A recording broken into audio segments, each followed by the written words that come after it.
दिल्ली से जहां पर अवैध प्रवासी बांग्लादेशियों के खिलाफ कार्रवाई के लिए उपराज्यपाल ने दिल्ली के मुख्य सचिव और पुलिस कमिश्नर को आदेश दिया है। आदेश में कहा गया है कि पुलिस कमिश्नर और मुख्य सचिव स्पेशल ड्राइव चलाकर 2 महीने के भीतर इल्लीगल बांग्लादेशी प्रवासियों को चिन्हित करें और इनके खिलाफ समयबद्ध तरीके से कार्रवाई भी की जाए।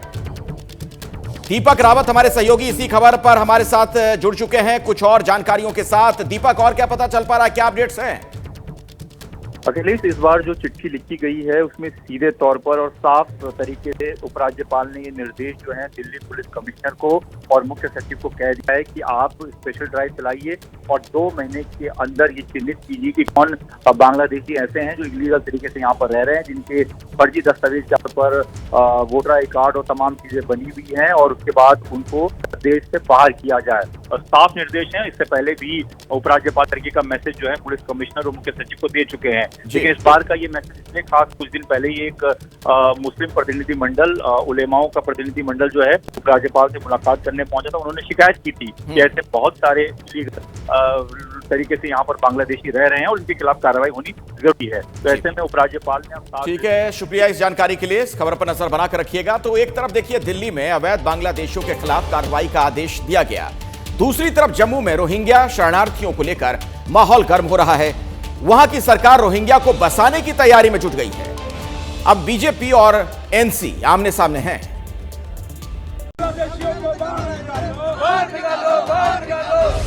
जम्मू में अवैध रूप से हो रहे रोहिंग्या शरणार्थियों को वापस अपने देश भेजने की मांग तेज हो गई है।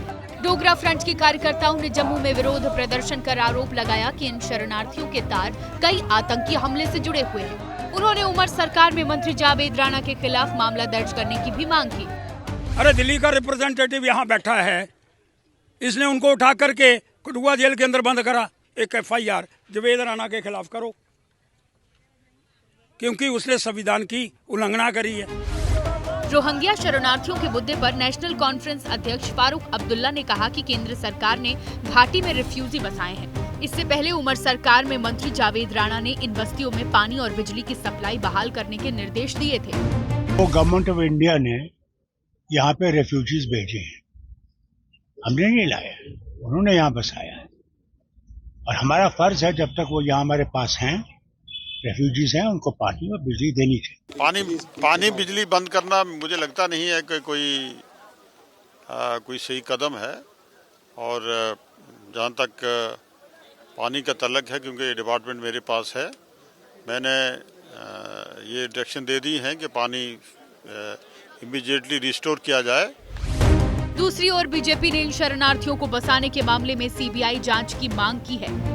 इसकी जांच अवश्य होनी चाहिए। किस समय में ये लोग यहाँ पर आए, इनको यहाँ पर स्थापित किया गया।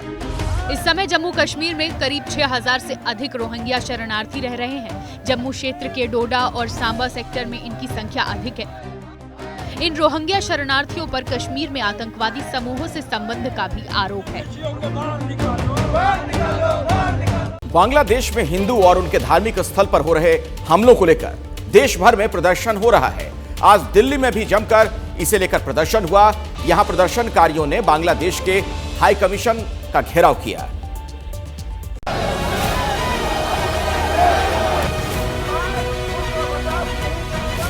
ये गुस्सा, ये विरोध बांग्लादेश में हिंदुओं पर हो रहे अत्याचार और मानवाधिकार उल्लंघन को लेकर है। मंगलवार को बांग्लादेश हाई कमीशन के बाहर RSS समेत कई संगठनों ने प्रदर्शन किया।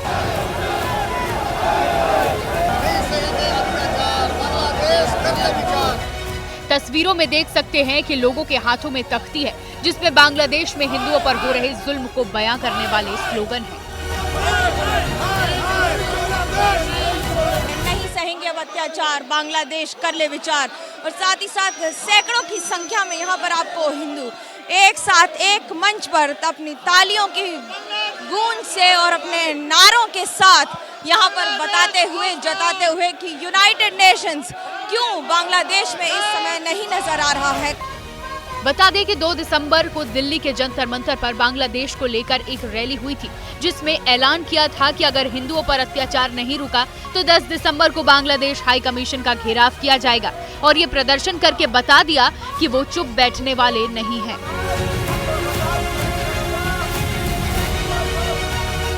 सिर्फ दिल्ली ही नहीं, देश के दूसरे शहरों में भी बांग्लादेश को लेकर विरोध की आवाज उठ रही है। हरिद्वार में साधु संत, समाज सेवी संगठन और धार्मिक संस्थाओं ने प्रदर्शन किया।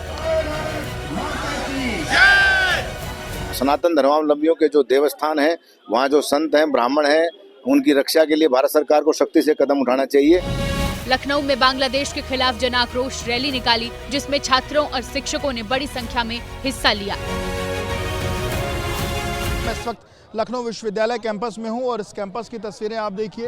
यहाँ हजारों की संख्या में लोग इकट्ठा हैं और एक जन आक्रोश रैली जो है आज यहाँ निकलने जा रही है। हिंदुओं का जो नरसंहार हो रहा है उसके विरोध में ये रैली जो है वो हो रही है और इसमें नारा दिया गया है, हिंदू हिंदू की यही पुकार, नहीं सहेंगे अत्याचार।